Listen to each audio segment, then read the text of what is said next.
Can everybody hear me? Yeah, Yes. all right. Good evening. Welcome to the Stronger Community Select Committee. I suppose I'll have to read this. I would like to remind everyone present that this meeting will be broadcast live to the internet or filmed and will be capable of repeated viewing or another use by such third parties. Therefore, by entering the conference suite and using the seating area, you are consenting to being filmed and to the possible use of those images and sound recordings for webcasting and for training purposes. Happy? Right. Item 2, apologies for absence. We've had apologies from Councillor Plummer and Nick Daw.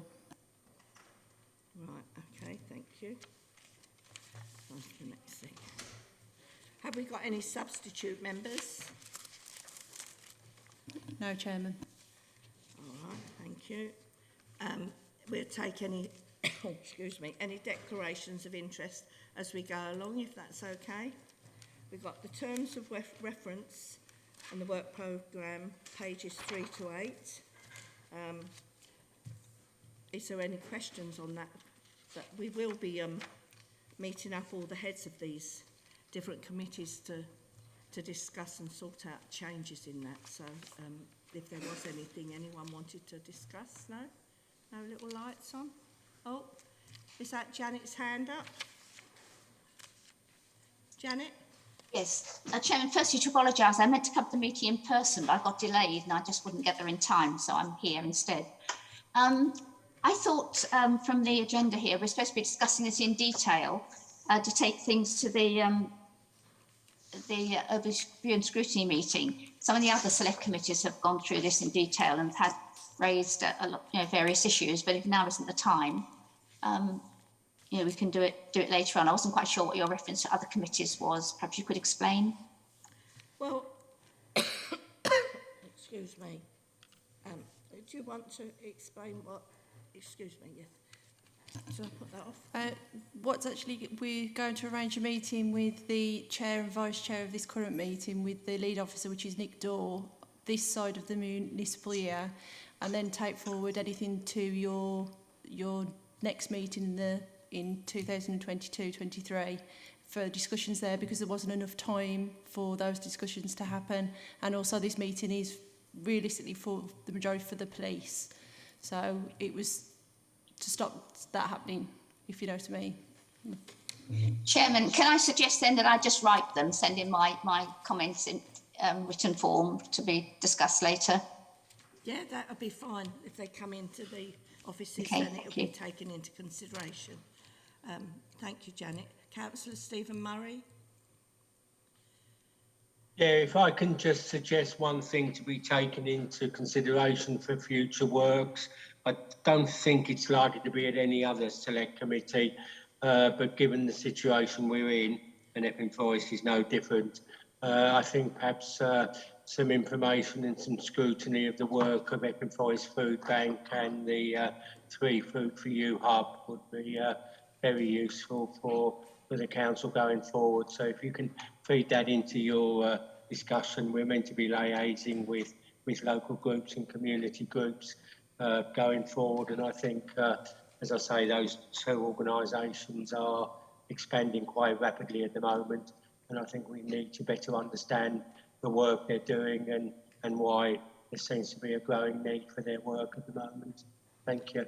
Right, thank you, Councillor Murray. Yeah, we'll put that on the agenda. But what we'd like to do is to get straight on to item 6 and to introduce our new Chief Inspector, Paul Ballard. And he is on Zoom, which is a shame, but that can't be helped. They're very busy, the police. So, let me see, what would I call you? I can't call you Mr., can I? You can, if that's what you would prefer to call me. That's not a problem at all. Welcome to our meeting.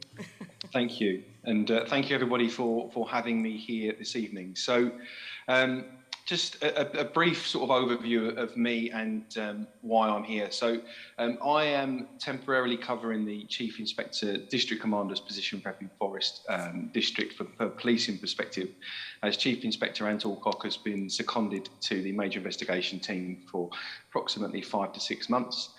So obviously Essex Police isn't going to leave that position without anybody sitting in it. So I am temporarily covering that role. A little bit about me. I won't go into too much details. I'm sure you would appreciate it's probably quite a lengthy update otherwise. I've been in the service for about 18 years. This is, I think, my third time working in Epping Forest across different ranks. So I have worked within the district before. The challenges and some of the hard work that goes on from both partners and the police within Epping Forest is something that is not new to me. I am very aware of some of the specific issues that you face and have faced historically within the district.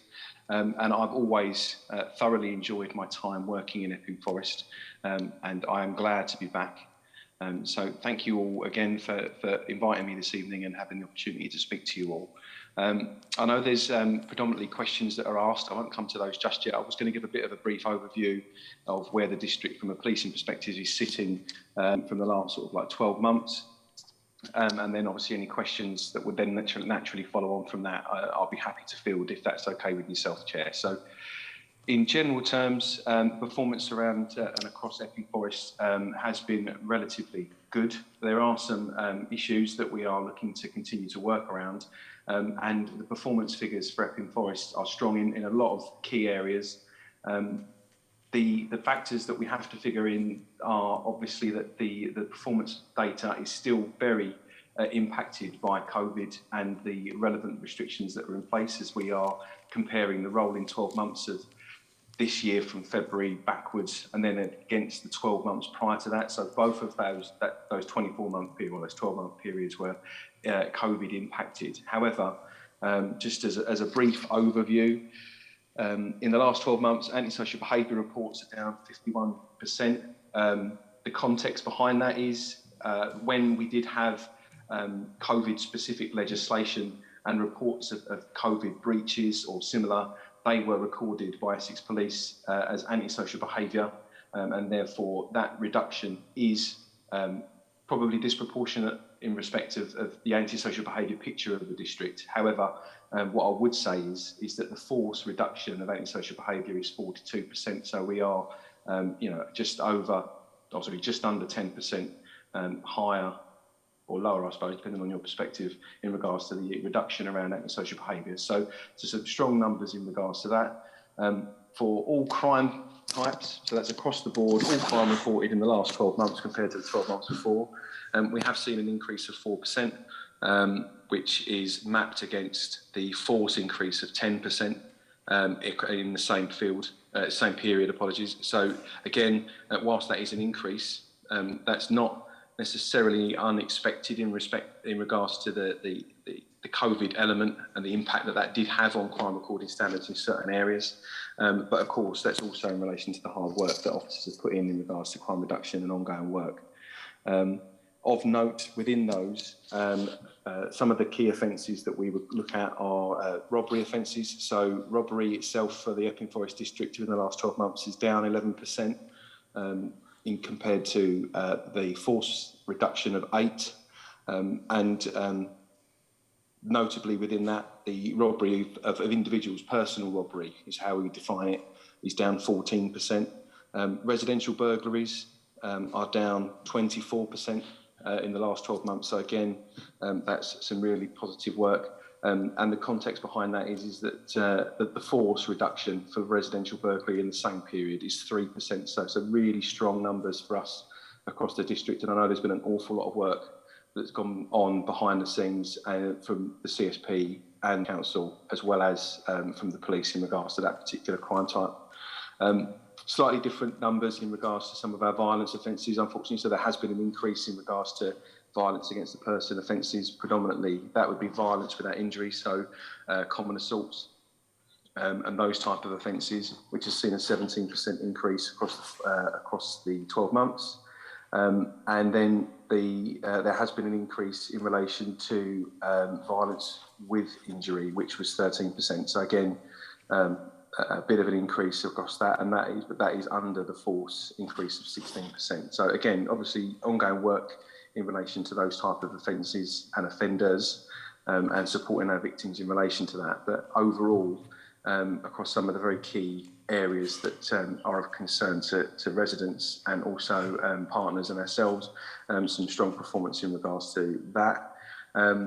The other one I was going to mention, or the other performance matters I was going to mention, was in relation to our ongoing engagement with victims of crime and the community.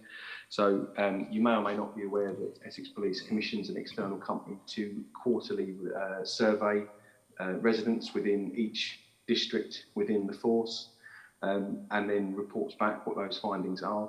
It's obviously a representative sample from within each district. It's not every single person, obviously, as you can appreciate, that would be possible.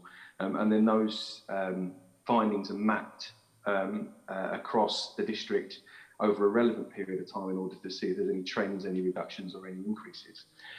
For Epping, there is some areas that we require some further work on in regards to how we engage with the public, and I know that some of that has been very affected by how we deal with things from the COVID perspective. So, for example, there's been a drop in the percentage of people that feel that they're informed about what the police are doing in their area, which is key for us. You know, it's all one thing to do a good job and deal with the issue, but actually we don't. If we're not telling people that we're doing it and how we're doing it, then actually we're missing some of the point there in keeping the communities informed. And we do have some strong areas in regards to confidence in Essex Police. Providing a good service is at 74% of persons surveyed, and that police in the Epping Forest area are doing a good or excellent job at 76%. So some strong numbers there. However, only 47% feel that we're dealing with crime and ASB in their area. So again, a bit of a mixed bag in regards to some of the results, and some real work to be done to improve on those areas where we need to engage better with the public and residents within Epping Forest. But similarly, some of the good work that we are doing is being recognised, and we are in a good position in regards to certain elements of that. Outside of those initial figures, I wasn't going to go into too much, because I appreciate it can be a bit of dry subject to just go through relevant numbers and percentages and stuff like that. So I was going to open it to questions if there was any from the floor chair. Sherry Rackman. Councillor Rackman. Thank you, Chair, and thank you for that brief introduction, which wasn't so brief. You mentioned common assault. I just wondered whether domestic violence was included in that, and also can you give us some figures on domestic violence? And I would imagine that it probably has started to subside slightly now as compared within the COVID period, but I'm quite interested in that. And also you mentioned engagement. What are you actually doing to engage with residents, and how can that be improved going forward? Thank you. Okay, thank you. Sorry, I didn't realise it wasn't a brief introduction, my first one of these, so I apologise if I went on ever so slightly. I'll make sure I don't do that again. But in relation to your first question around common assault, so those numbers will include domestic abuse. They will also include those that are not domestic related. So those are overarching figures for that particular crime type. In regards to domestic abuse specifically, for the Epping Forest district, within the same data period, there's been a 6% increase in the number of domestic abuse offences reported to us over that period. Now, it does break down into risk type, but what it won't do is give you offence types. So that is the overarching domestic abuse picture for Epping Forest in the last 12 months, which is a 6% increase. But what it won't do is then say that of that 6%, a certain percentage were violence with injuries, some were harassment, some were criminal damages and such like. In relation to engagement, the engagement picture has been a very challenging one, and I'm sure that's not just for ourselves, it's across all public services in regards to how we engage with people and the public during the COVID pandemic. And we are starting to return to a period of normality. So for us, what that looks like is further face-to-face engagement, increasing, the sort of engagement we had pre-COVID, coffee with cops, pre-planned meetings with members of the public, attending community forums, attending residents' meetings, those sorts of things, back to what we were doing pre-COVID when we could have those face-to-face contacts. I do have 2 community support engagement officers that work within Epping Forest and the Brentwood district, and they coordinate the engagement activity for both districts and also liaise quite closely with partners and other interested parties to ensure that we are engaging with the residents how they want to be engaged with, and in a way that is meaningful for both us and them, to ensure that that is a meaningful engagement and that where everyone can benefit from it. Okay. Anyone else in here? Oh, I've got 2 that are on Zoom. Win, wherever you are, Win, on Zoom. You had a question for the district commander? Yes, please. Can you hear me okay? Yeah. Okay. It's just about that, obviously Epping Forest is urban and rural. Do you have any specific statistics for rural crime within the district? Not on me this evening. I can certainly go away and speak with my rural engagement team who work out of a centralised department in Chelmsford. And we do have a rural specialist beat officer, PC Andy Cook, who works within Epping Forest district. And of course, we have neighbourhood beat officers that do cover rural areas. But no, I don't have those specific figures in regards to rural only crime on me. But I can certainly come back to you, Councillor, with those and make those inquiries on my behalf and perhaps discuss any issues outside of the meeting, if that's okay. Yeah, that's fine. Thank you very much.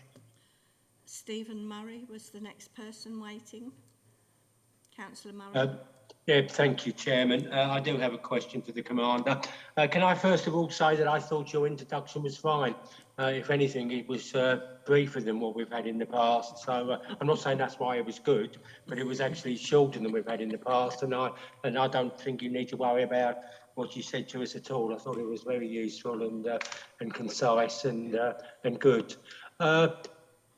We've had one situation already within Loughton, and I wouldn't expect you to comment about that tonight because I know it's an ongoing matter and the neighbourhood policing team are aware. But I just want to talk about the general principles behind it, particularly in the good weather, all along the central line. But I would have thought, particularly in Buckershill and Loughton, as they're not on the loop and they are the immediate stations, we do get some travelling kind of antisocial behaviour around the stations and on our recreation grounds, which might be relatively low key, but they can be quite intimidating and frightening for the victims. And I just wondered if you have got plans for the coming months with British Transport Police and so on to keep an eye on that particular issue. You know, large groups of young people, and I work with young people, so I don't automatically want to make the assumption that they're going to be causing difficulties. Experience does suggest that it might. So do you have plans with British Transport Police and so on to keep an eye on what's happening around the stations in the late afternoons and evenings and people who are coming into the area and so on? Thank you. Thank you for the question, Councillor. And yes, you are absolutely right. The transport hubs are a focal point for a lot of people, a lot of commuters, and as a result of that, they're also a focal point for, as you say, antisocial behaviour and crime, and that's the case throughout the strategic rail network as well as other types of transport hubs. So you're absolutely spot on in regards to the fact that those are areas that we need to focus on and have focused on previously. We do have plans in place in regards to how we tackle antisocial behaviour and crime, and certainly there's seasonality around that. We're very aware that, crime and antisocial behaviour does tend to change, not fundamentally, but there are subtle differences in regards to the type of crime and antisocial behaviour that we see, depending on the seasons and any other external factors. We do have good links in through my community policing team and also my community safety team that work alongside the council officers in Epping with British Transport Police. And I know that there has been previous operations in regards to particularly Loughton train station down in Debden and Epping train station as well, given the, as you say, the proximity to the main lines into London. Those plans are in the early stages at the moment in regards to what the activity looks like this summer, and we have to anticipate that we have got a particularly busy summer ahead of us, and that's across all partnerships, not only because it's the first summer in a couple of years where we've not had any potential lockdown or legislation preventing gatherings, but similarly we've got the Queen's Jubilee, a number of significant events happening in Epping Forest District as well. So yes, we are factoring those in. There are plans in place. They're not fully formed, and there's not any specifics that I could provide at the meeting to this evening. But it is certainly something that we are aware of, and we do have good links, and we've got some good tried and tested methods in now to tackle some of those. But I also want to pick up on your very pertinent point around the fact that, particularly around younger people, it's not necessarily about always enforcement, it's about engagement as well. Just because someone's a young person doesn't mean that they're up to no good and that they're causing antisocial behaviour and crime. And we're very keen to ensure that we get that balance right in how we engage with young people, so that if there are issues and they are causing issues and behaving in a way they shouldn't, that we deal with that robustly. But similarly, we don't want to criminalise young people unnecessarily and deal with things perhaps in a way that would cause further issues for them or ourselves down the road. Thank you. Councillor David Wixley. Yeah, thank you, Jim. I've actually got 3 questions, if I may have them. You're taking liberties. Well, I don't often take liberties, so perhaps I get a chance tonight. I think my first question is that I've just received the council tax bill through the door, as a lot of us would have done, and I see that there's going to be 200 more police officers recruited, which is obviously welcome, but it comes at a cost, of course. But I just wondered if it's known how many are likely to be in Epping Forest out of that 200, how we will benefit. That's my first question. I've got a couple of other questions. I don't know. In answer to that specific question, I can't provide that information at this meeting, not because I don't want to, because I don't have it. The formal recruitment and increase of police officer numbers is something that's dealt with both by the PFCC's office and the Chief Constable and Strategic Change Department at headquarters. The overall establishment details for the Epping Forest District is not something that I have any particular ownership of. Obviously, I'm consulted upon when decisions are made, but those sorts of strategic recruitment decisions are made based on various different methods of resource management mapping and demand management mapping. What I can say, though, is that I am aware that the PFCC is committed to continuing his uplift in regards to community policing, and in particular those officers that work within the towns and the town centre teams. He's very committed to increasing those, and I am expectant that will have a manifestation in regards to an increase in Epping. What I can't do, and it wouldn't be fair for me to give you exact numbers today, because those numbers may change, they may go up, so or down. So it's not something that I can say for definite what it looks like, i.e. we're going to get 6 or 7 or 25, I don't know. But I can say that there is a commitment from both Essex Police and the PFCC's office to continue with their drive to increase the numbers on community policing, and Epping Forest, as far as I'm aware, and I've no reason to think it should change, will have an increase as a result. Right, thank you. My second question relates to that, and you possibly won't be able to answer it, but I just wondered about the recruitment process, because I think we can, from what we hear about the Met Police, they appear to recruit the wrong sort of officers. So my concern is the recruitment process to ensure that we get decent police officers. So I think the vetting process needs to be very thorough, and obviously there appears to be some ongoing monitoring required. So I just wondered if the sort of recruitment process with Essex Police is different and more thorough from that in the Metropolitan Police? I can't answer, and the plain reason for that is I don't know what the recruitment process for the Metropolitan Police looks like. I've never been through it, so I wouldn't know.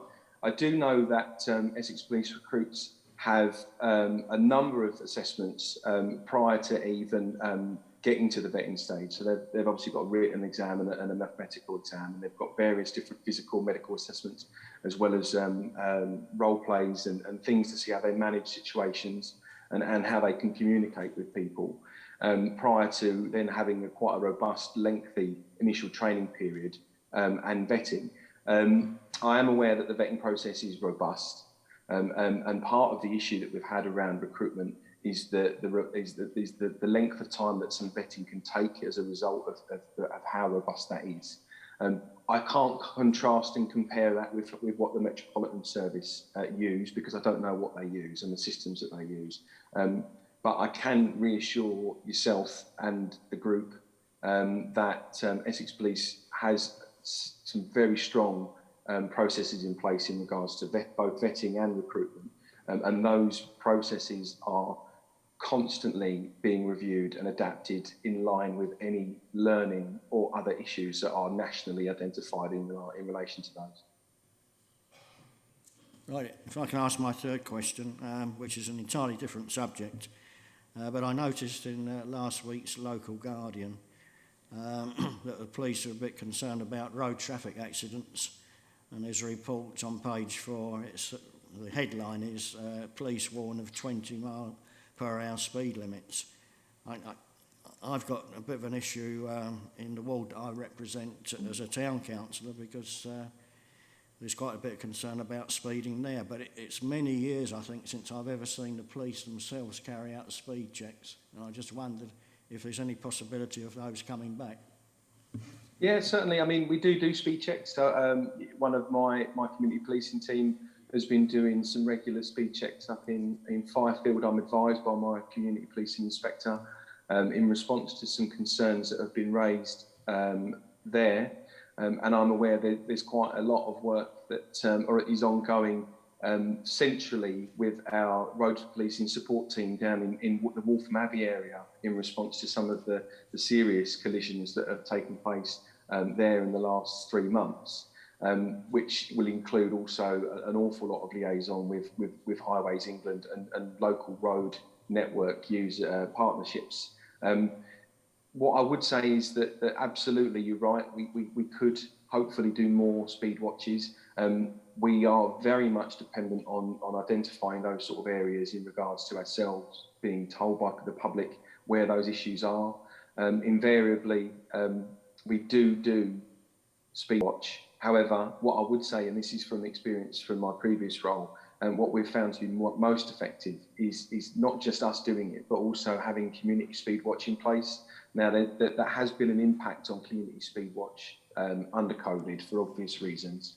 But I know that my team, particularly in the Firefield area, to support the officer that's doing the speed work up there, have been trying to re-engage and reset up, I suppose, for want of a better phrase, the community speed watch. So, Councillor, if you've got a particular issue in your ward, if that's not one that I've already mentioned, then I'd be more than happy for you to contact me outside of the meeting, and we can discuss what that would look like and potentially seek your support in setting up one of those community speed watches with local volunteers.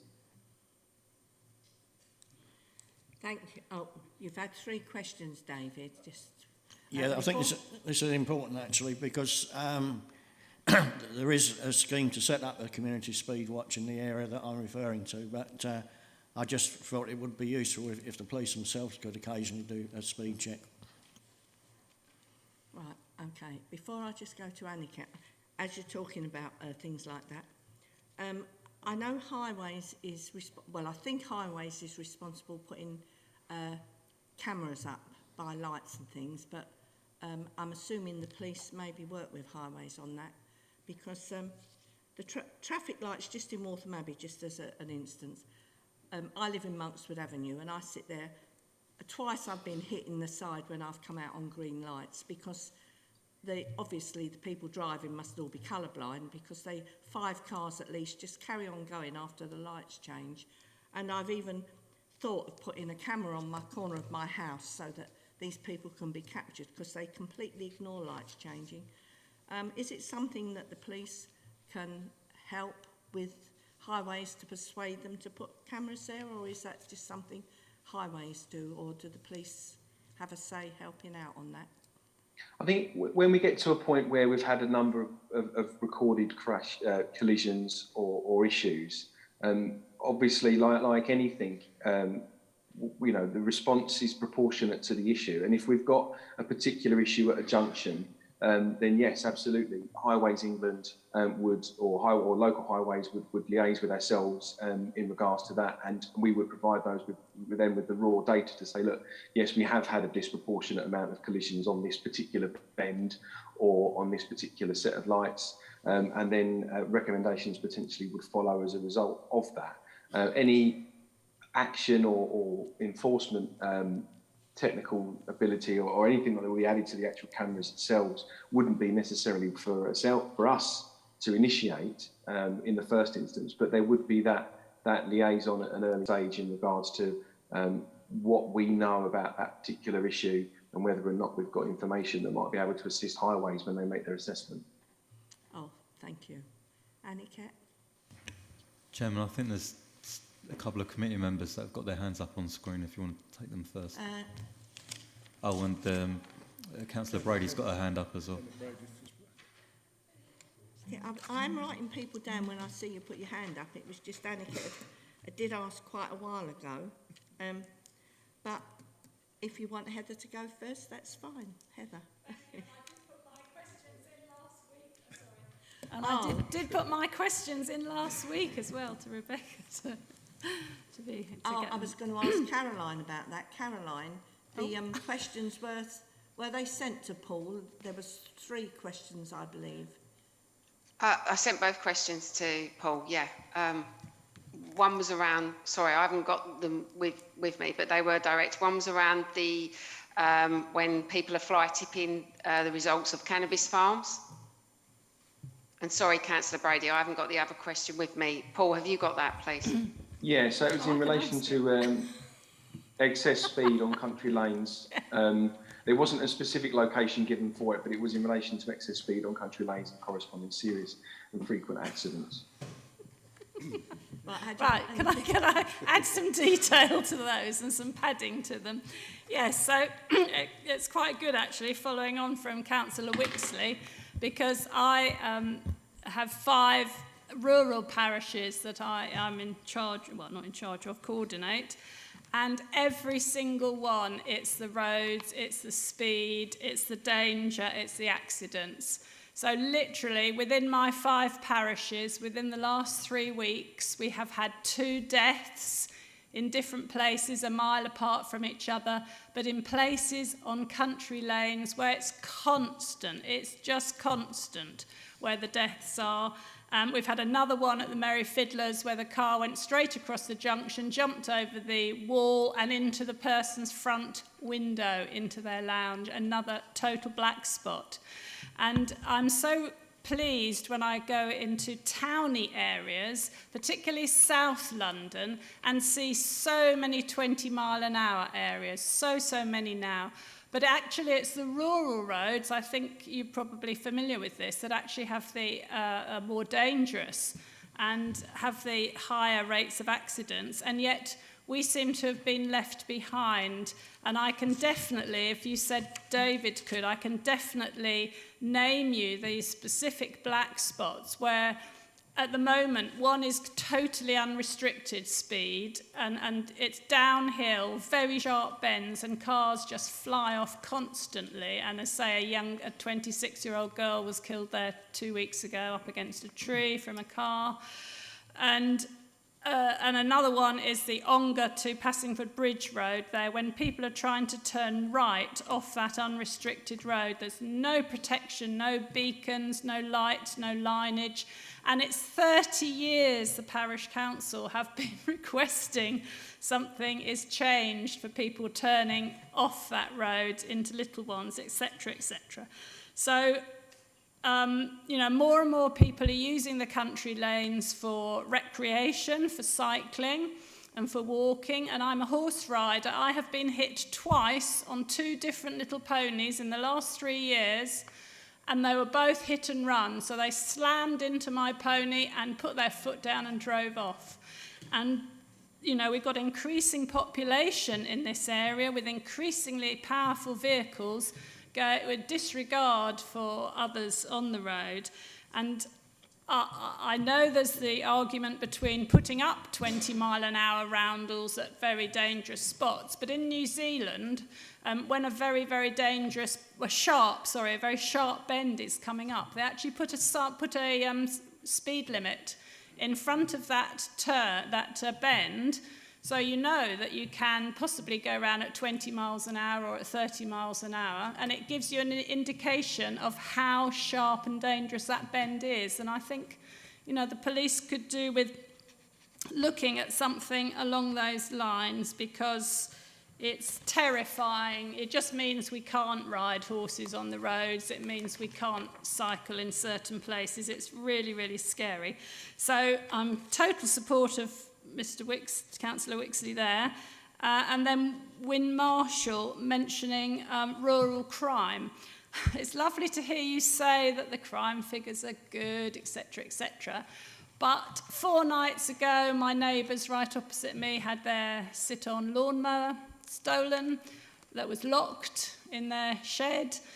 4 nights before that in Toot Hill, my other friend had 2 sit-on lawnmowers, strimmers, petrol strimmers, chainsaws, everything stolen out of their sheds.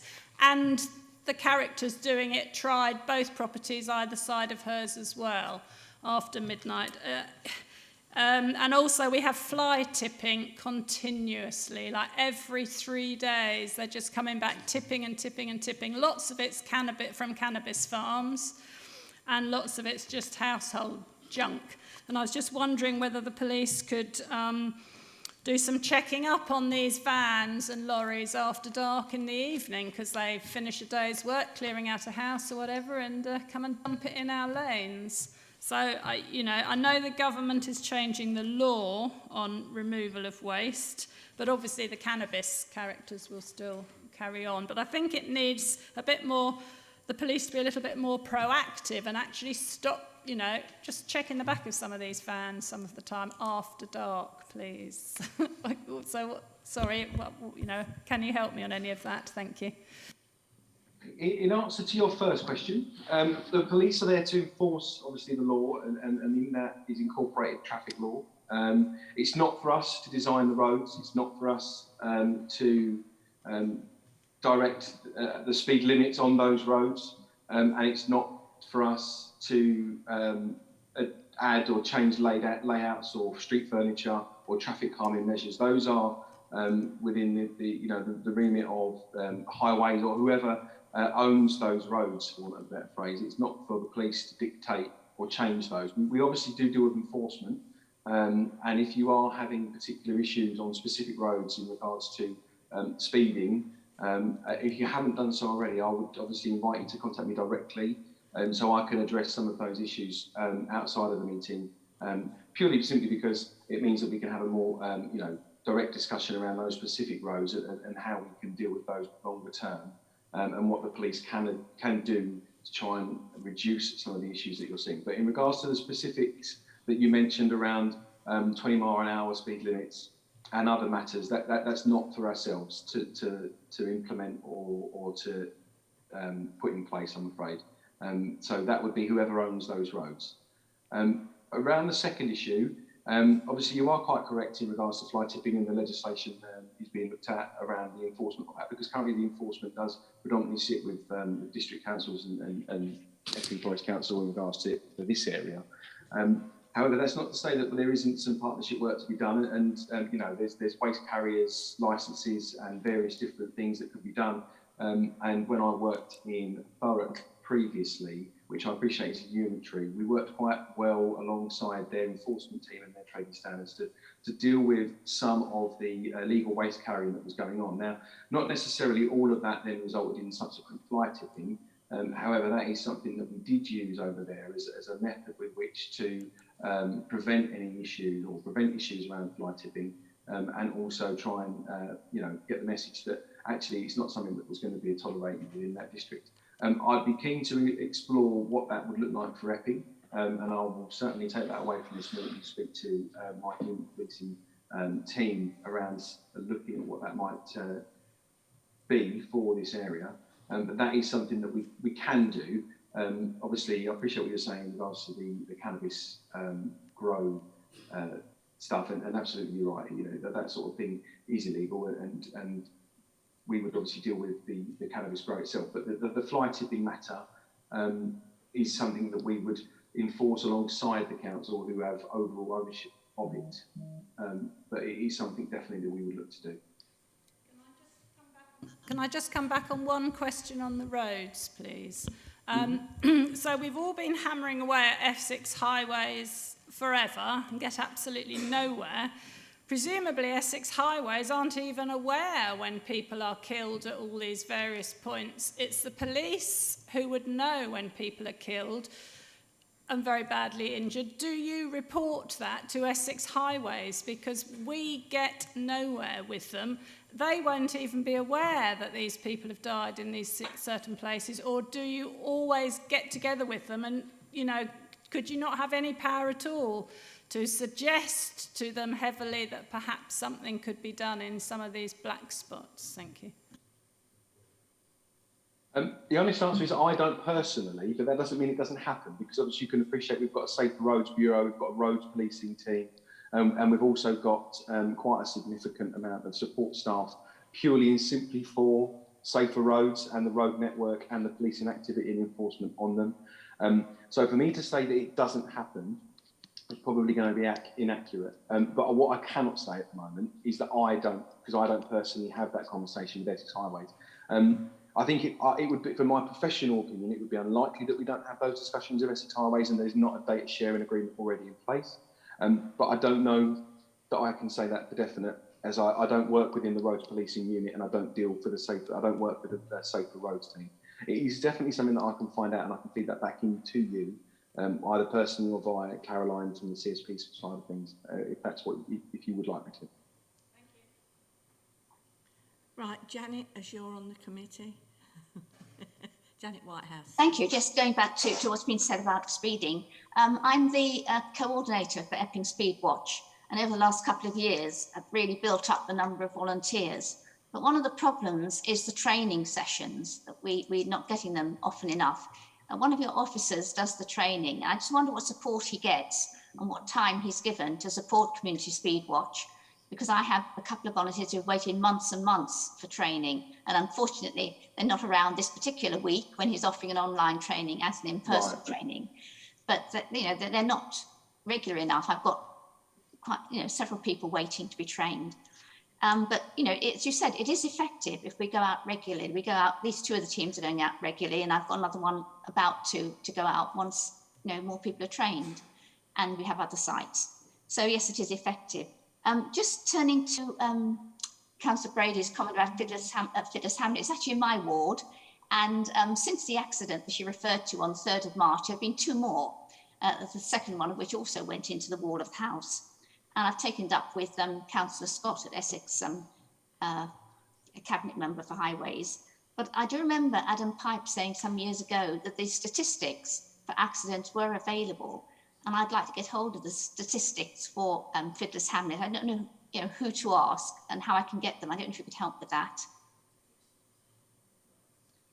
First of all, thank you for your ongoing help and work around the Community Speed Watch.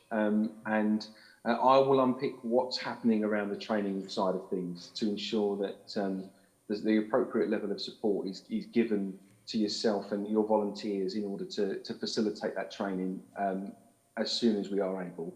So I will personally go away and look at that and see what that looks like in order to make sure that we bridge those gaps and make that training available as much as we are able. So, but thank you for your work and those of your volunteers in regards to Community Speed Watch.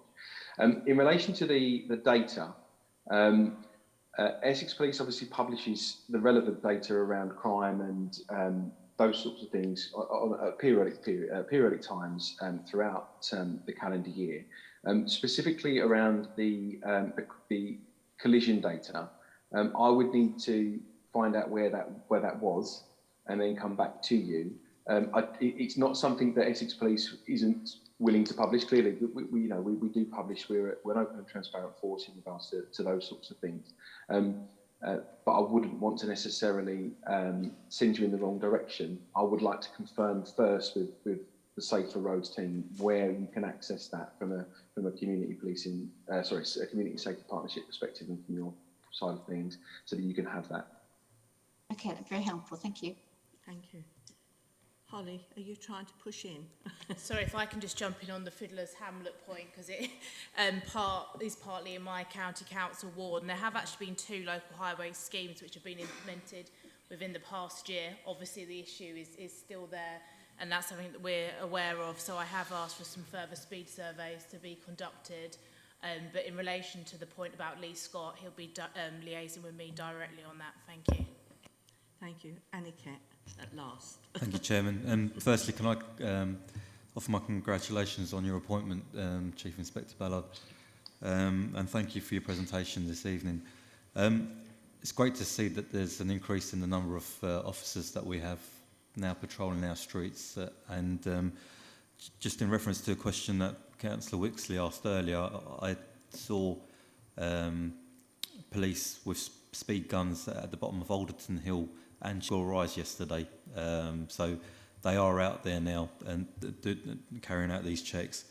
A couple of questions I've got really around, I'm a firm believer in prevention and prevention through education. And I think it was actually Lewis previously when he came for a presentation here, I asked about how often officers are going into the schools and meeting with junior secondary pupils and having informative talks with them.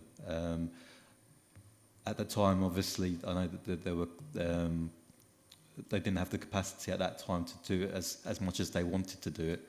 But I wonder if you can give us an update on where we are now with that, please. And I mean, we've got a very vibrant youth council, and perhaps carrying out a joint venture scheme, but a scheme in conjunction with them, which they can use as an educational toolkit to pupils. I know we've done schemes already in the past, and they've been really successful. So it's a great mechanism for that. I'm really passionate about community policing, and when I was chairman of Buckstall Parish Council, we made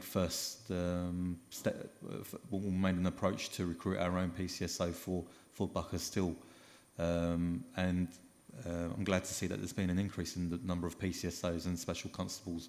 But where are we now with the powers that they have?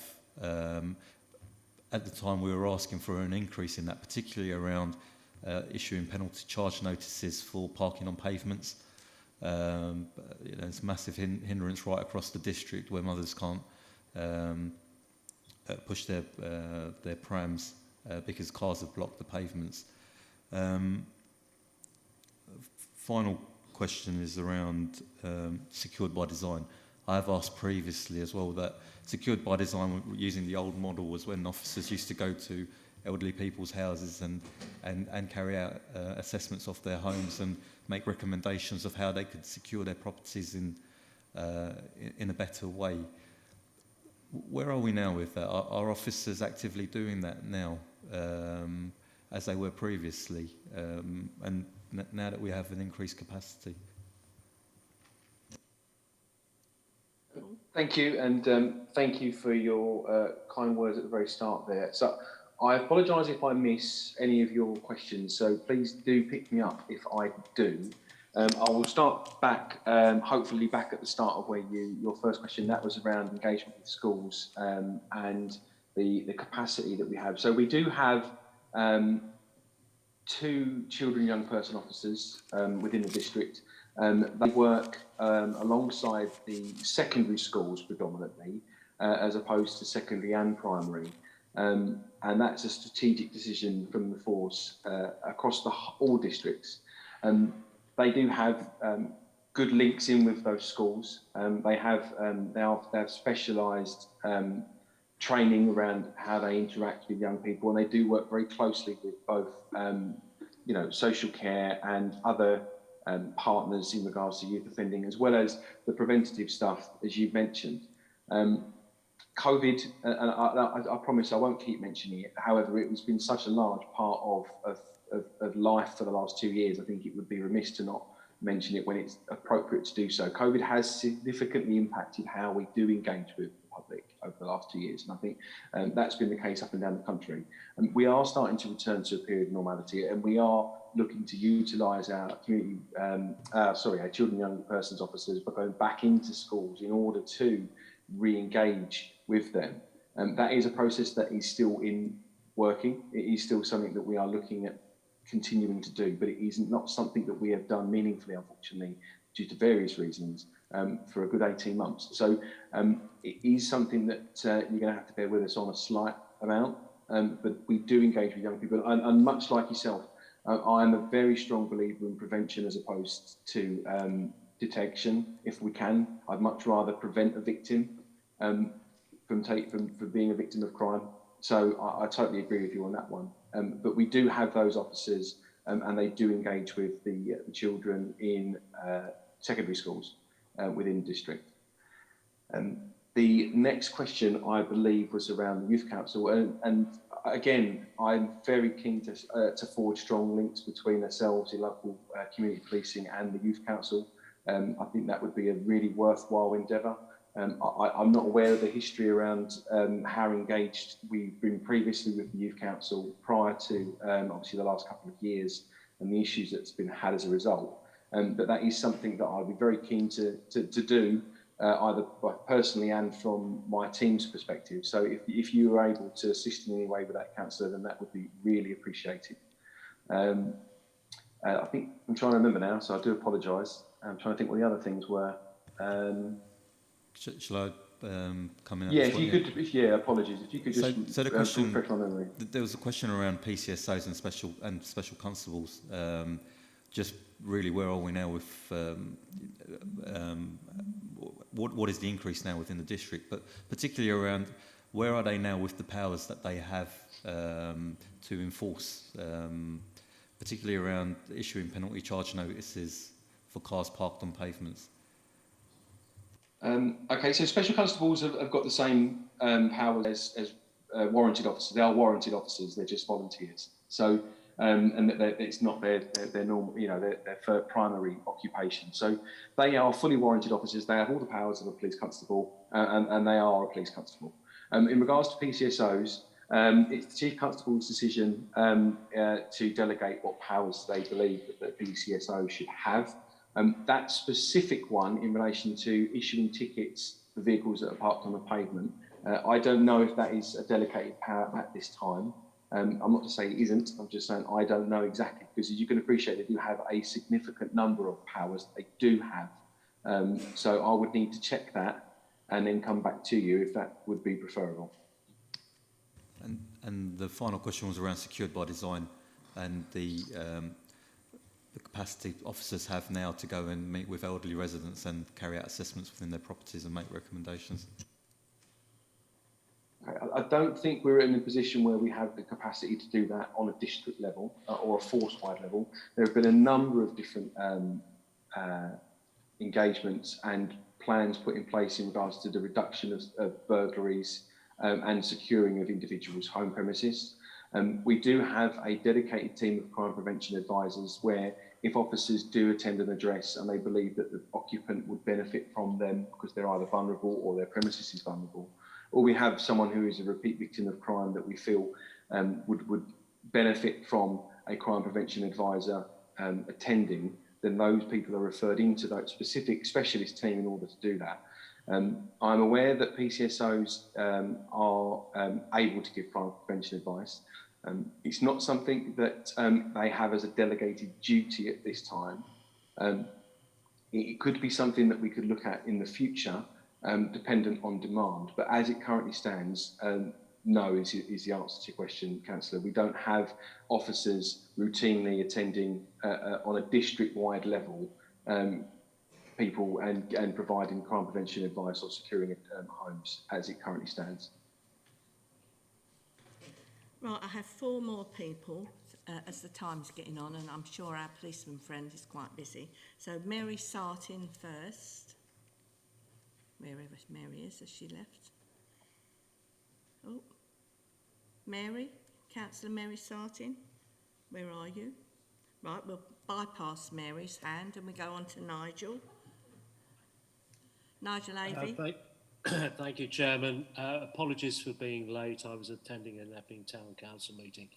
And again, apologies to the officer. I hope this is a question you didn't cover in your speech, but quite close to me, a car was stolen last night. Obviously, organised gang stole the car. I wonder if you can comment on any initiatives to cut the enormous amount of car crime that's going on both in Epping Forest and generally in Essex at the moment.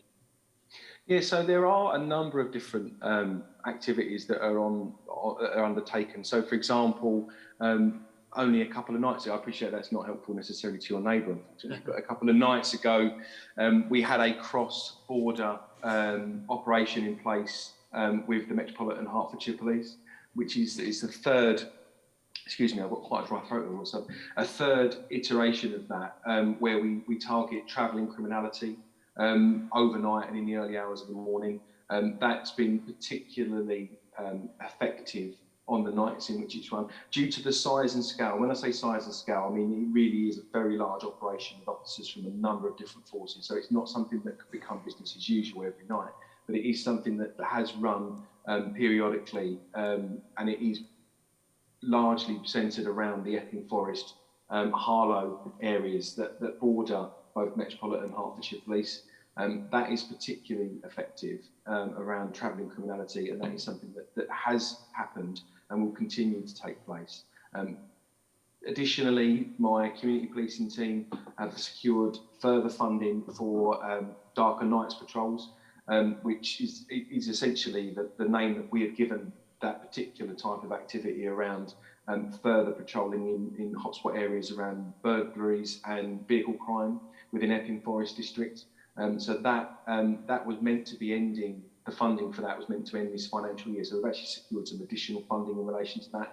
And essentially that is further funding for officers to come in when they're surplus to the officers that are dealing with demand. So it doesn't result in a reduction of officers dealing with business as usual demand and serving the community of Epping, and conducting those targeted intelligence-led patrols in areas where offences like, unfortunately, your neighbour saw would probably highlighted to them as an area where recent vehicle crime has taken place and somewhere they want to concentrate on. Additionally, there's obviously national and force-wide work in regards to vehicle crime. It is an issue that a lot of forces are dealing with. And we have a specialist vehicle recovery unit that manages the tracking and mapping of organised crime groups that steal to order and then either ship out of the country or cut into small pieces and essentially sell the parts of it. And there's been a number of locations targeted within the West LPA, inclusive of Epping, where those operations have been successfully shut down and persons prosecuted as a result. So there is a lot of work going in regards to that sort of crime type. It is a particularly large piece of work because obviously you can imagine that there is a large volume, the volumes are quite high in regards to the type of thing that we're talking about. But it is something that Essex Police takes very seriously. It is something that my officers do look out for and deal with on a daily basis in regards to their patrolling, particularly overnight. And there are intelligence-led operations that are run on a regular basis within the Epping district in order to tackle vehicle crime. Thank you very much for that detailed answer. Thank you. Councillor Sam Kane. Thank you, Chairman. Just a bit of additional information which might help members. Councillor Brady's point about whether there is a conversation that goes on between highways and the police. Indirectly there is. There's an organisation called the Safer Essex Roads Partnership, very useful website. They will look at problem areas, identify black spots. It should be noted they don't record and analyse all collisions. They record and analyse collisions which result in personal injury or death. So this is where the difference can be. So you could have an area which has many accidents, but it's only fender benders, as it were, and it's not dealt with the same close detail as it would be if it was a personal injury. So yes, Safer Essex Roads Partnership, and I believe the chairman there is Councillor Leslie Wagland still, who exited this district, now at county. So that's the one for there. On the pavement parking issue that Councillor Patel brought up, outside of Greater London, and I'm sure I'll be corrected if I'm wrong by the Chief Inspector, outside of Greater London, parking on the pavement is not illegal. The offence is obstruction, and that requires police officer intervention. So people like our own enforcement from the North Essex Parking Partnership can't at present enforce that. There is discussion in government at the moment to bring forward law to extend the prohibition of parking on pavements outside of Greater London, and when that is finalised in whatever shape that comes, that will then be delegated to North Essex Parking Partnership in terms of enforcement. That's likely to happen sometime this year, we believe.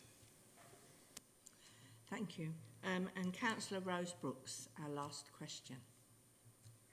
Thank you very much, Councillor Lee. One of my questions actually has been answered since I stuck my hand up, which was about, at these meetings usually, that it's a chance for the Chief Inspector to tell us something of the initiatives in recent months, and one of them was the joint border thing. Something that you haven't mentioned, but in the past there's sometimes been recent initiatives with the London boroughs, particularly in the south of the district. It's really about drug dealing and catching the drug dealers, particularly, to put it bluntly in words of one syllable. Thank you. Thank you. I can't give you an update on that because I don't have any update to give. And that's not to say that there isn't operations ongoing and activity ongoing. But I'm sure you will appreciate there are some operational policing matters that I can't discuss in this forum until it's appropriate to do so.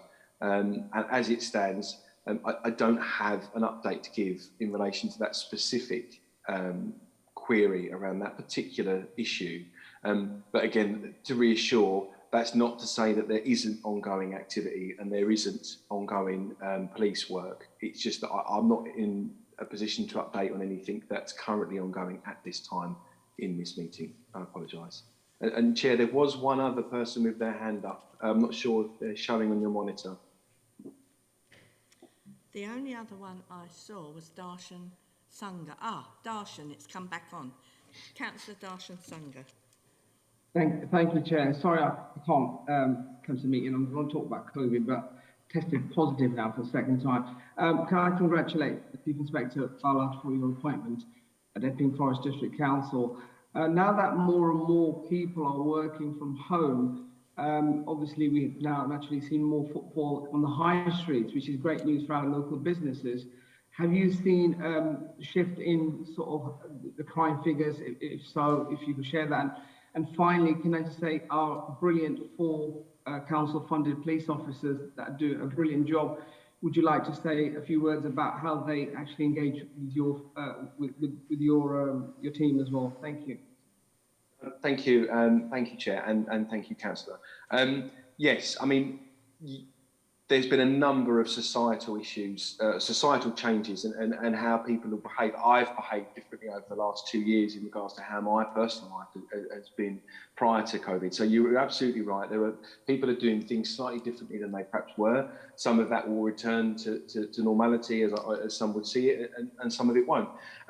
We have seen changes in crime trends. I haven't seen anything specifically that would suggest that town centres themselves have become more of an issue around crime and antisocial behaviour than they were pre-COVID. In fact, it may well be that we have yet to really return to normality in regards to that aspect from a crime and antisocial behaviour point of view in town centres. However, I am aware, and it does link in with your second point, and I will absolutely agree with you in regards to the work that the funded community safety team do.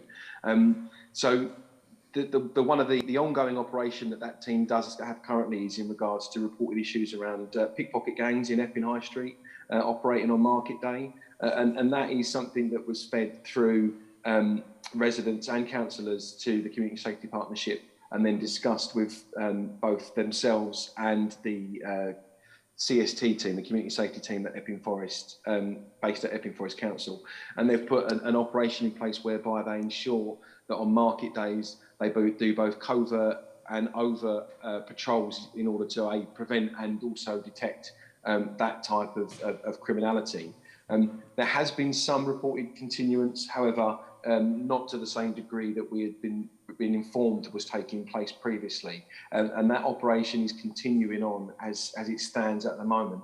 Because of the covert side of it, we haven't gone specifically too broad. However, there's no issue with talking about it in this forum because, at the end of the day, I've got no issue with people if they want to come to Epping Forest and commit crime, that they're aware that there's a potential that's going to be police officers in plain clothes keeping an eye on them when they do it in order to swoop them up. So that is something that they are continuing to do. In general terms, to answer your question, I haven't seen anything specific that would suggest to me that town centres have become particularly more challenging or an issue since we've come back out of some of the more restrictive COVID legislation. But as I say, I do think we're still seeing some of the transition back to normality.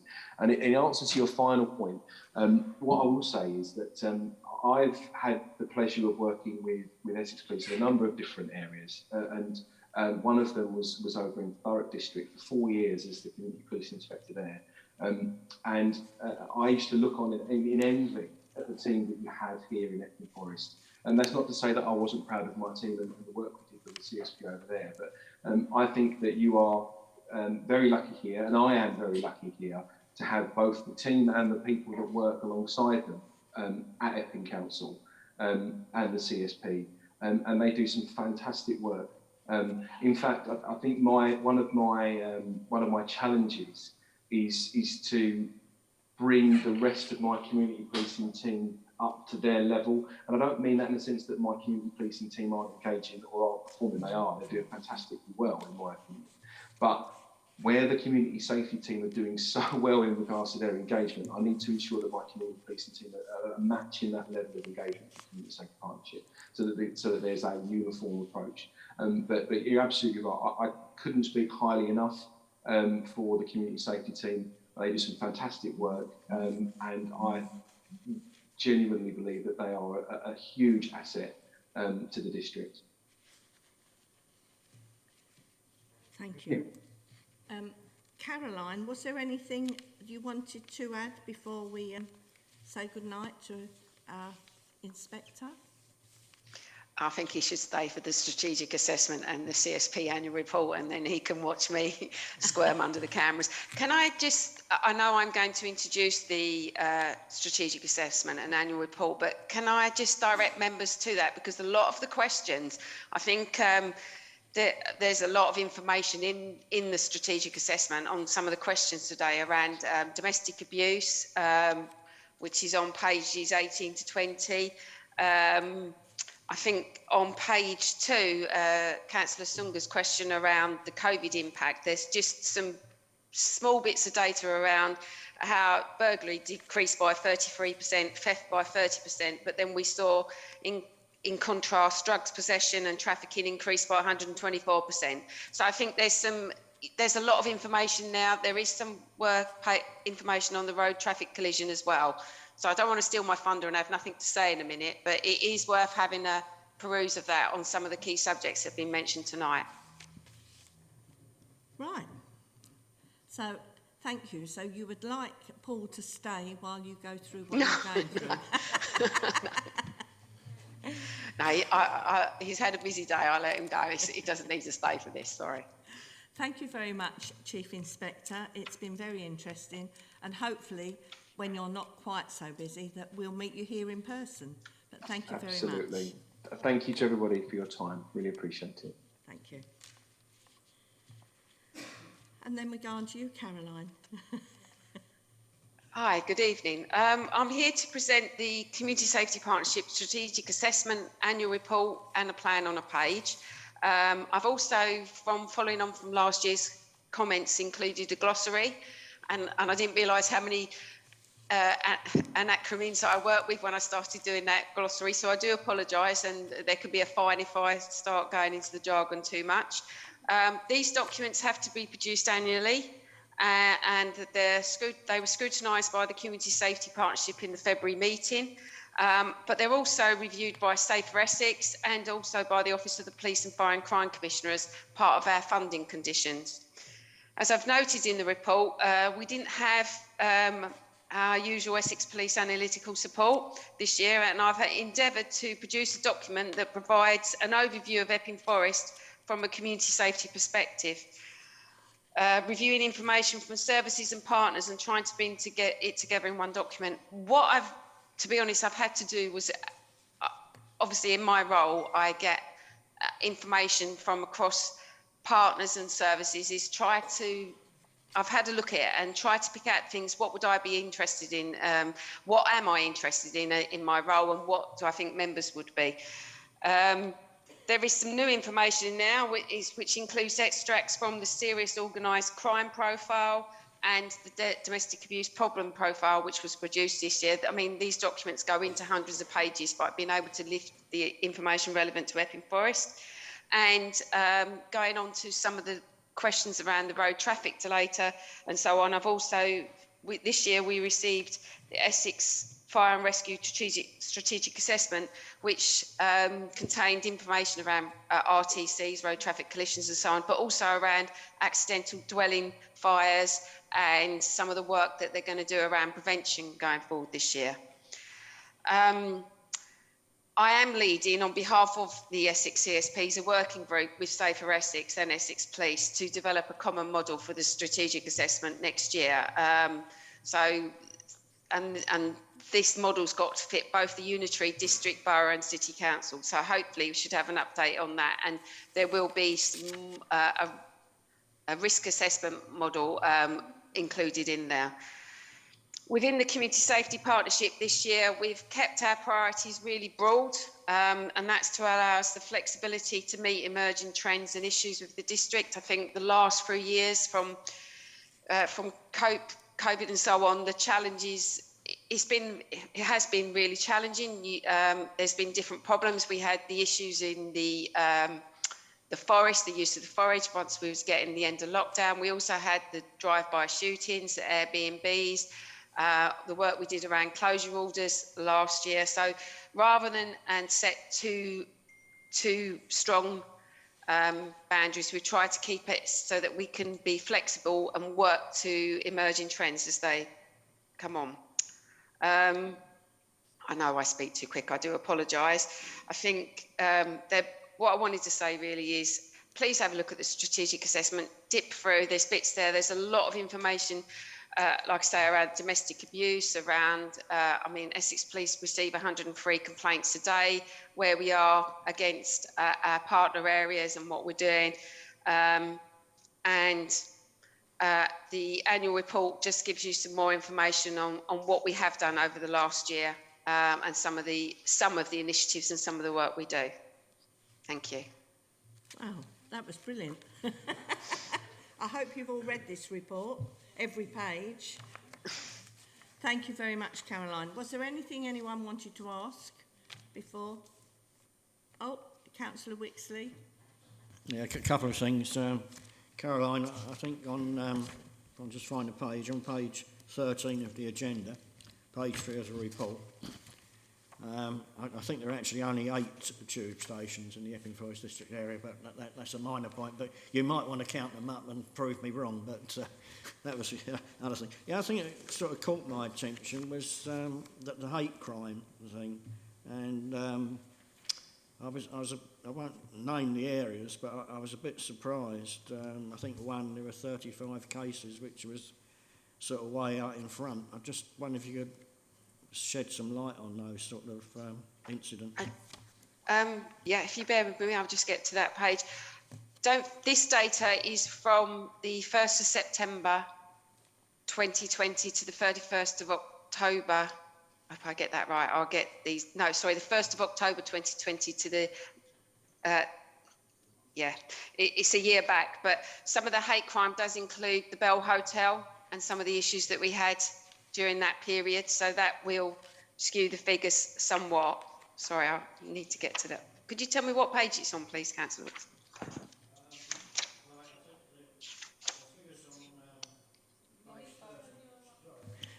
There are figures on page 31, but then there's a highlight the three of the areas on page 33. That's of the agenda and not the report. It's page 21 on the report and page 23 on the report of the other item, where the one on page 23 refers to district hotspot. And I was a bit surprised looking at that. So Epping, Lindsay and Thornwood Common, I think that would relate to some of the issues we had last summer with the Bell Hotel.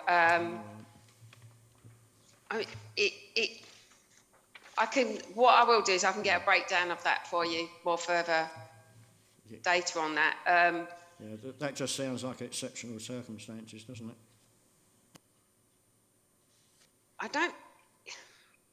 There can be, we sometimes you can get cases where it involves a small group of people. So, but what I'd like to do is, can I take that back and I'll give you an update on that for those two areas rather than provide wrong information at the meeting, please. All right, Councillor Alan Lyon. And then you.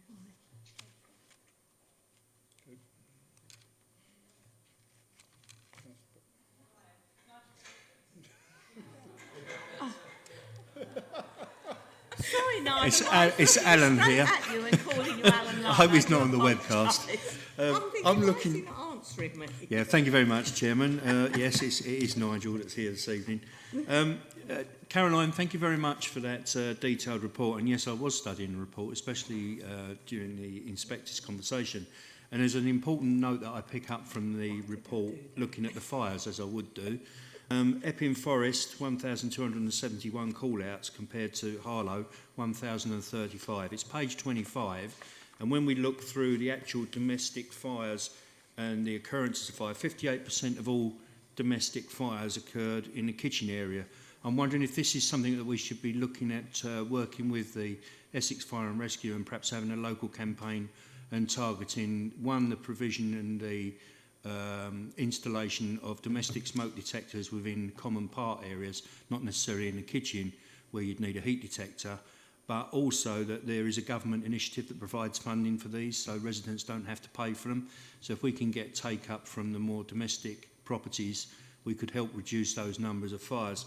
And interestingly enough, looking across all the figures that are there, when you look at Harlow, they even had 10 more false alarms roughly than we did. But the statistics, when you look at it, surprising that we're a one appliance station that is, what they call it, a retained brigade, and Harlow's full-time, yet we're having more incidents in Epping Forest. In some ways it's worrying, but in others it's satisfying that they're keeping them gainfully employed. Thank you. Sorry about that, Nigel. I don't know what I was thinking of. Just to follow up on your comments, Councillor Bedford, we've got a meeting. I'm meeting with the estates manager, Ben Johnson from Essex Fire and Rescue, to discuss some work going forward around accidental dwelling fires and some work on our estates, and also supporting how we bring in the new legislation for the social housing as well. So we'll be able to update you on that in the future. Councillor Holly Whitbread. Thank you, Chairman. And thank you for allowing me to come in. I chair the Community Safety Partnership, so I just quickly want to comment on the report It's actually been really good to have a number of in-person meetings over the last year. But although we've had really positive engagement actually during COVID, and we have seen our kind of widespread attendance increase, and actually we've had some really good conversations during that time. As always, I want to thank Caroline for her work. I think she does a brilliant job, both in the community resilience side, but also in the community safety side. And I think we're in a really good position in Epping Forest with our relationships with the Police, Fire and Crime Commissioner, who always is really positive and does engage with us, and also Essex Police. And it's good to see Paul Ballard tonight. And I had a really good introductory meeting with him last week, actually, about kind of some of the CSP objectives, particularly around the kind of nighttime safety issues as well. Obviously, we've seen some kind of strange issues in the last year with the BNP or the far right, which I think is probably why the crime figures were so high in Epping Lindy, which is my ward, because I know there was a number of different hate crime issues related to the Bell Hotel.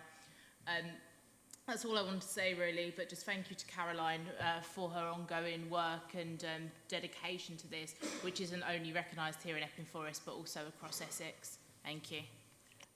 With Marshall, I believe you've got a question. Yeah, just going back slightly to the fire-related issues. I mean, are you talking about all properties, Caroline? Are you talking about council properties? Because it'd be nice to see if there was some sort of breakdown about how many fires occur in council properties, because I believe all of them are now fitted with smoke alarms and heat detectors in the kitchens.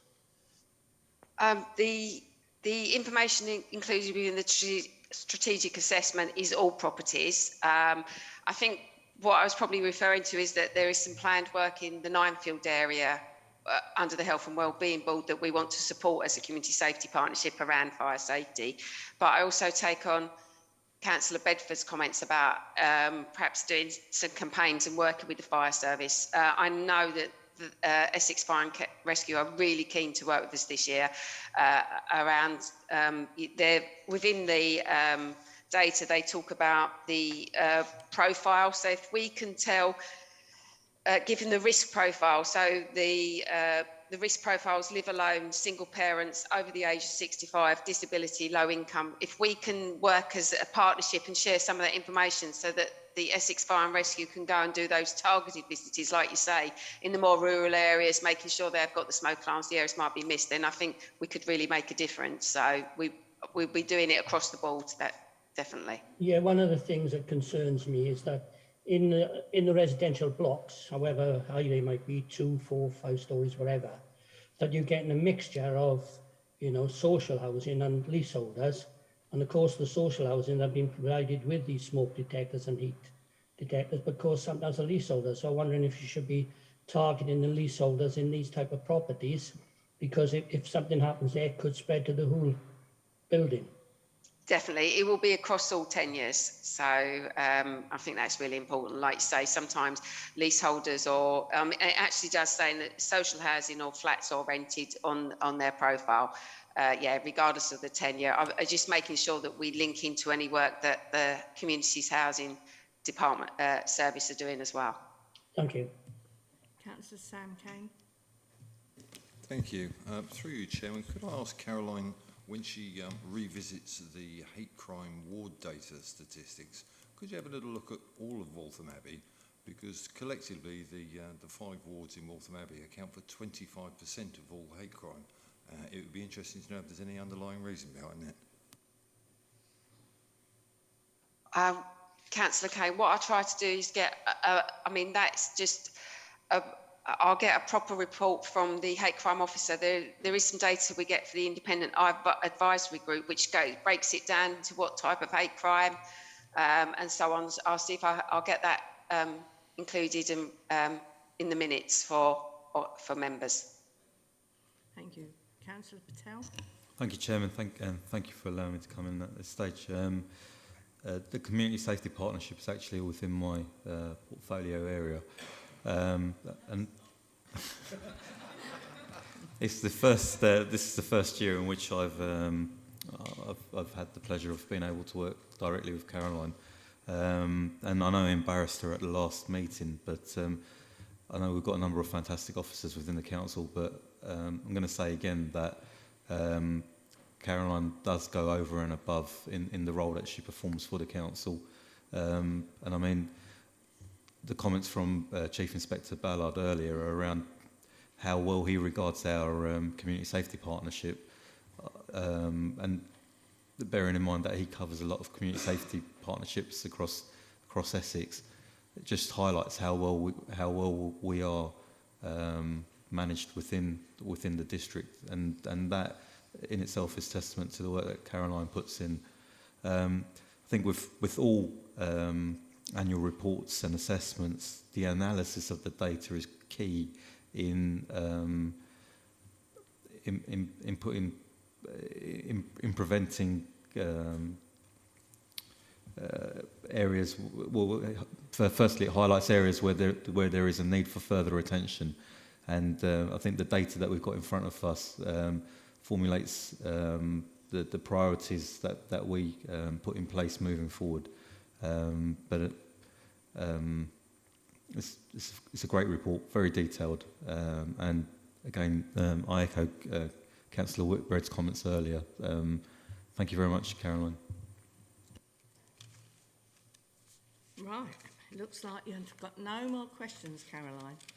The only one I can say is I've got this new smoke alarm or heat alarm or whatever it's supposed to be that they've stuck up right next to my cooker, and every time I open the oven the blooming thing goes off. I've had to switch it off. It's driving me mad. Surely it's too close to my oven, and this is professionals coming and putting it in there. Wrong location. It's definitely the wrong location. Thank you, Caroline. As usual, you do a brilliant job, and that was an excellent report. Thank you very much. Thank you. Right, we're now, at long last, getting, because the time's getting on, folks. This has gone on a long time. I've been out a long time today. Item 8, customer service update. I believe Rob is going to take that. Yeah, thank you, Chair, and I will keep it short. Good evening, members. This is the sixth monthly meeting report update on the work of the customer services team.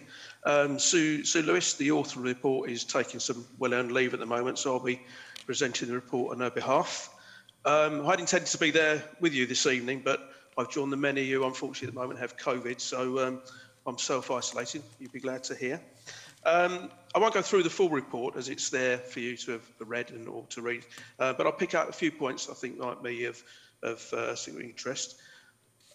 Recent meetings of this committee have been told that the resource levels have really been struggling with the customer service team. I'd like to report that that's improving. Successful recruitment's taken place on a few positions, and some of the longer standing issues we've had have been resolved or very close to resolution. So they are in a better place to deliver the service that our customers need. One task I'd like to pick out from the report, and I think is very important in terms of supporting the overall direction of the authority going forward, is the customer service team have been involved in online engagement and face-to-face focus groups with customers and stakeholders regarding our digital services and seeking their views around this, what the barriers are, what they'd like to see improved, how else they'd like to engage us in their digital space. This will inform our digital strategy, as I say, which should land in the early summer. And the feedback will be shared. We'll share the feedback. It's only just finished the focus group process, so we are busy collating that now to get the key messages out. Early messages are that we know that 90% of the customers that we're engaged with shop or bank online. So we're digitally connected as a community, but our phone calls, etc., remain stubbornly high, and it's something that we'd like to improve, to give people the service they want. I mean, I don't know about you, but I don't want to have to ring up my local council. I want to be able to do it online if I can. And it seems that the vast majority of our population do, but we do understand that there are those who don't. And I'll come on to that in a minute, because supporting this work, and if you look on page 72, services have been of the agenda. Services have, for a period, undertook exercises around call causation, understanding why are our customers calling us, And what were the reasons for that? And top of the list was they couldn't find the information on the website. So the first instinct was, I'll go and see if I can do it digitally. But because our digital offering wasn't good enough, probably through our web search, that's what we're getting. The search facility isn't good enough, and how people find information isn't good enough. They chose to ring us instead. Didn't know they could self-serve is one of the other top reasons as well. This shows there's communication. We need to signpost better in how we're doing this. The third one, and this is unfortunately something we need to sort out internally, and is chasing non-response to previous contact. And knowing it as members, that's a frustration to you as well. We now have the data to understand where those pockets of problems are, and managers in those services are being talked to about how we can improve that. Why is this happening, and what can take place to ensure that either customers' expectations are managed better, or we do actually do what we're going to say, and that's the important thing.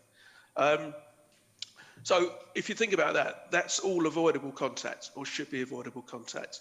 So the second reason people need an in-depth discussion they've needed, so we can get those people who really need to talk to us quicker and provide a better service, and the people who want to engage online, we can do it digitally in the way that they want to, 24/7 when they need to do it. I think it was important to bring that to your attention, because that's been a big piece of work that the team's been undertaking, and we'll share the results of that in the near future. Again, I'd just like to flip to something that also may be of interest of you. I know that there are frustrations at times with members around how you yourselves use the digital tools that are available to you. There's tutorial videos that are being prepared and are in user testing at the moment. So what we're hoping is these will help you self-serve, and they're landing in April. So please keep an eye out for those. They should help you do some stuff instead of having to contact and chase up officers within the council. It shows you how you can do them and self-serve yourself to make it easier for you to complete what you need to do. The report itself shows other areas of work the customer service team have been focused on, but in the interest of brevity, I won't cover those individually, but if there's, I'm happy to pick up any questions or take away anything you'd like more detail on that I can't answer tonight, but hopefully I can. So, thank you, Chair. Has anyone got any questions? Oh, we have, yes. Councillor Hadley first. Thank you, Chair. Hello, Rob. Under your contact centre benchmarking, you mentioned about other local authorities. Have you not considered going to a commercial comparative size company to see how they do it? Because I suspect they'd be doing a lot better than we are. That's one question. Yep. Second one is, you've got a new project manager for telephony. Is that a new position, or is it just one of your existing staff taking on a new extra role? And the third one, you don't mention SLAs anywhere, SLA performance, whether it's got better, got worse. Thank you. Okay, the performance information has, I'll take the last one, is shifting to the Stronger Council agenda. So it's all the performance information is being collected together on that.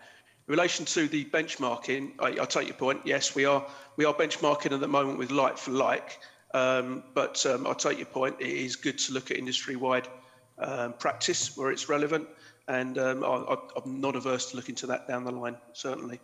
Can you remind me of your second point, please, Councillor Hadley? The project manager for... the project manager. The project manager is it's a post within our PMO team, and it's not a new post. It's a project that's been assigned to one of our expert project managers in that team to oversee. Councillor Heather Brady. Oh, hello. Yes, I think you started off telling us about your questionnaire. Now, as far as I understand, and correct me because I'm probably mistaken, and I know I'm a dinosaur and I know I'm absolutely hopeless with IT stuff, but as far as I think you're talking about, your entire questionnaire was all online, and I had no idea how to respond to it, absolutely none. I was incapable, therefore I didn't. And as far as I understood, I thought only about 10 councillors had responded out of the 54 of us. And as for members of the public, again, of course you're going to find that 90% of your people bank online, which I don't, shop online, which I don't, because they're the ones who filled in your online questionnaire. And I think it was only 150 out of tens of thousands of people in the district. So, you know, there's a massive stumbling block. I had yet another IT lesson with a lovely girl at the council, and she showed me how to fill the form in, etc., and helped me and guided me through it. So I did, but it wasn't, I'm not being difficult, and I don't think lots of the other councillors were not deliberately not responding, but some of us are just not capable. So I am trying to get better. I want to get better, but I wouldn't go on those as that shows 90% of the people think it's all okay, because I don't necessarily think it does. And then my last point, yet again, I'll keep on because I'll keep on bringing it up at this meeting and other meetings, is still about inaccessibility of speaking to planning officers. We have about 3 hours on a Tuesday, Wednesday and Thursday when supposedly you can speak to a planning officer. You can't. There isn't anyone on the end of the phone. You speak to an answer machine. And then, as what happened with me, the planning officer phoned me back on my mobile. I didn't pick up in time. He didn't leave a number to call back, and he'd done it. He'd phoned and he'd ticked the box. And I'm just still not happy that we councillors are being kept away from speaking to planning officers when 95% of the business that I have to do is with planning. Thank you. Could you just respond to me on those? Thanks. Okay, thank you. Yeah, the planning officers, I would expect the process should work. The process is breaking down because people aren't getting back to people when they should be. And that's what the managers in those services are being spoken to at the moment about, because clearly it's not acceptable. And you know, the service wants to be able to get on with its planning applications, fair enough, but it's not unreasonable to respond to inquiries in a reasonable period of time. And I would expect those discussions are going to be carried on internally, so they do that. And on the focus, what we did in the consultation, I'll take your point about the online engagement. We were very conscious that we needed to do face-to-face work as well around this, because we know that we need to understand why people aren't using digitally. And this is, don't forget, this is about making the digital offering the best of digital by default for people who want to digitally transact. And most people we think do, and we know do, because of the pattern of responses we're getting, and how I take myself as an example. I don't want to engage with my local council. I want to do it online if I can. We accept that some people don't and won't, but that's not what this is about. This is making sure that the vast majority of people who do can do it in an appropriate way. But we understand the focus groups were there, and we did one with the Tenants Association. I don't know whether Mr. Marshall was at that particular session. Just to understand, because there's be a breadth of skills within that group, and it was understanding what some of the issues were there, and I understand that session was quite successful in feedback, and we'll be collating again, recognising the messages we're getting out from a whole breadth of users of our services to get the best fit across the piece for how they want to engage with the council. Was there another point that I missed there, Councillor Brady? No, but could you just tell us how many, was I right, how many councillors did fill in your unfortunately I don't have that information, but I can get that back to you. I can find that out. Councillor Brady, I understand that the planning thing comes into the stronger council, and that we need to chase Alan Lyon up to get him to scrutinise it in his meeting. Or Nigel Medford, aka. Nigel Bedford, I believe you'd like to speak. Yeah, Alan again. Just briefly, on that front, I believe we had discussions with officers a couple of weeks ago around the lack of communication between councillors and the planning department. And technically, the planning department don't need to respond back to applicants once the application is in. However, we've pushed it further, and I believe they're now going to be setting up a forum where councillors can meet. I think it's going to be weekly or monthly. I can't remember the exact date, but it's in the pipeline that we'll set something up dedicated for councillors, so that if you've got queries, you can raise them. A bit like the parking partnership one, where you can book an appointment and speak directly to the planning team and get the answers that you need. So hopefully that might alleviate some of the problems. But what I wanted to speak to Rob about was actually yesterday, Rob, I tried to contact the council, and I spoke to Councillor Kane, who passed on my concerns about various problems. But my main problem yesterday was, and I'd like you to find out, do we have a problem with the phone lines coming into EFDC now the hub is up and running? The reason I say this was that when I phoned yesterday, I had to wait about 30 to 35 minutes for the actual phone to be answered. I asked to be put through to our trading standards team, and I got put through to Citizens Advice. Now, then it was another queue, and after 10 minutes of waiting on Citizens Advice line, I gave up. But I actually wanted something that was quite urgent to me around a petrol station that was overcharging £2 in every £30 for petrol, and I had the evidence, and I wanted officers from Trading Standards to go down there and actually visit this petrol station, because not only is it expensive for motorists at the moment, it's highly embarrassing for us as a district if we've got a rogue petrol station that's charging more than residents should be paying. And the evidence was there, because I've taken screenshots and I had the receipt, and I knew that it was a concern to them because they actually shut the pump down at the time until the next day. I just feel that there's a little bit of a breakdown, and I don't know if it's because of the number of phone lines coming in with the new hub working. Is that causing added pressure on our system because they're routed through our switchboard? Thank you. No.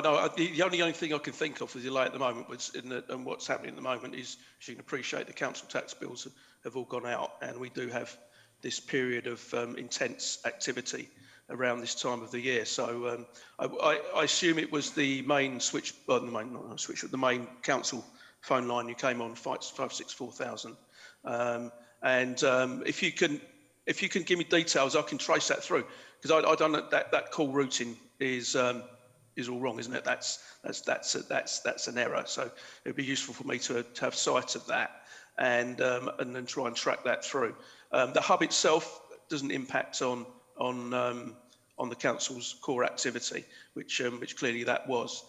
So if you can give me some details around that call, Councillor Bedford, I'll go away and have a look. But the call volumes are particularly high. I mean, we've had 15 people alone within the council tax team on calls responding to bills, and there will inevitably be a spillover into customer services at times. But yeah, it's unfortunate that may have coincided with that volume. But if you give me details, I will have a look at it tomorrow for you.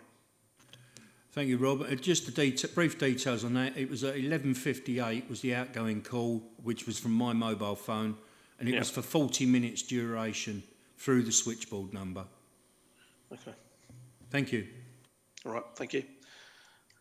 Councillor I think another thing on if I could just mention on the planning and the digital, I think there's a bit of light at the end of the tunnel with some of the inquiries that because it's members having access to information, the right information themselves, and I think the planning system is going to deliver some great benefit to members and our constituents on how they can see information themselves without having to speak to officers. So I'm sure the planning team will be speaking to and training members on that in the near future, because I think we're not too far away from delivery on that. Councillor Wixley. Thank you, Chairman. I've got a couple of questions, if I may. But the first one is, as mentioned on page 72, it's also referred to again on page 75. It's this chasing non-response to previous contact. Now, I think there's some evidence to suggest that if somebody phones the council and wants to speak to an officer, that they get through and they can leave a voicemail message. But this has happened a few times. I'm getting the impression that that voicemail message doesn't get recorded, therefore the resident is not contacted back. And I've got a particular problem to try and sort this out for a resident who did contact the council, left messages, nobody responded. I took her details and actually physically gave it to an officer, and 2 or 3 weeks later, spoke to her last night, nobody's got back to her. And I just don't feel that that's good enough. No, I don't know whether Susan Lewis has covered this, but I'm sure she will have done, because I know it's to eternal frustration for her, is that our telephony system at the moment, once it goes into the back office services, such as we lose sight of it, and it's just frustrating that we can't see the call journey beyond that, and it's a real weakness with our system. So we at the front end, who are having to handle these repeat calls, cannot track back and see what's happened. So one of the ambitions with the new telephony system is to give us that visibility. So and it will provide a much needed addition to our system reporting. Oh, now David. Do you have another question, Councillor Whitsley? Yeah, I think, before I do that, I think I'm a kindred spirit of Councillor Brady, actually, but I don't have to contact the planning committee very often, or planning officers, but a lot of what you said rings very true with me. I think where we're getting to with this phone and not being able to leave, or leaving messages and then they're not taken up, it seems to me that there's something fundamentally wrong with the telephone system that needs sorting out. You know, if we're spending a lot of money improving the sort of mechanics, if you like, in the chamber as regards sound and all that sort of stuff, I think perhaps we need to spend a bit of money on the phones. But so that's just a comment. But I did have another question, Rob, before you come back on that. Yeah, I was going to wrap up telephony. So there is a business case being developed around this, so we can hopefully push this forward. So this is an entirely different question, but it's on page 71, the first item, the second paragraph.